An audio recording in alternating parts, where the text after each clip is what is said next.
Assalamualaikum warahmatullahi wabarakatuh. Anak-anak, hari ini kita akan belajar mengenai siklus air. Anak-anak, ada yang tahu tidak mengapa air di bumi tidak pernah habis walaupun digunakan secara terus-menerus? Ayo, kenapa ya? Jadi, hal tersebut terjadi karena adanya siklus air. Apa sih siklus air itu? Nah, siklus air merupakan perputaran air yang terjadi secara terus-menerus dari bumi ke atmosfer dan kembali lagi ke bumi. Nah, seperti yang terlihat pada gambar. Silahkan anak-anak perhatikan.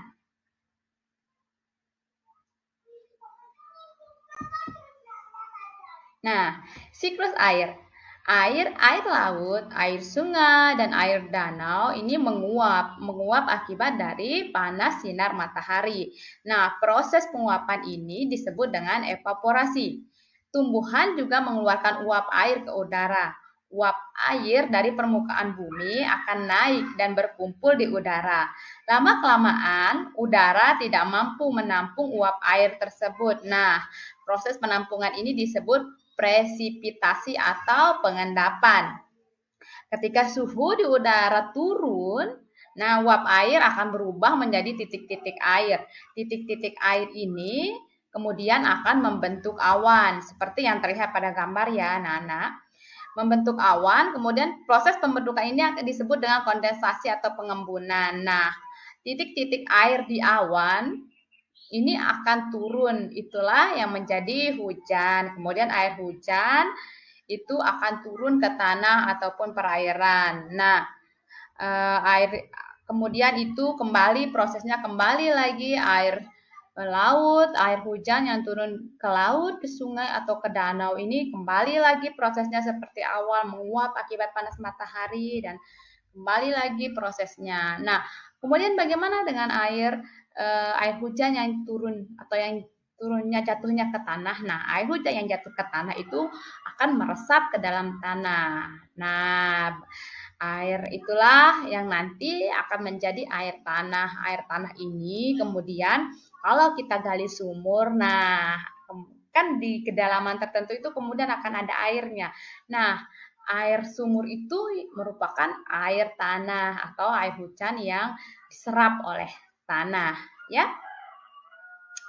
Nah, anak-anak, jadi dari siklus air itu kemudian dapat kita simpulkan bahwa sebenarnya jumlah air di bumi secara keseluruhan itu cenderung tetap ya anak-anak, karena kan peristiwanya itu terus gimana berputar gitu. Nah, hanya wujud dan tempatnya saja yang berubah.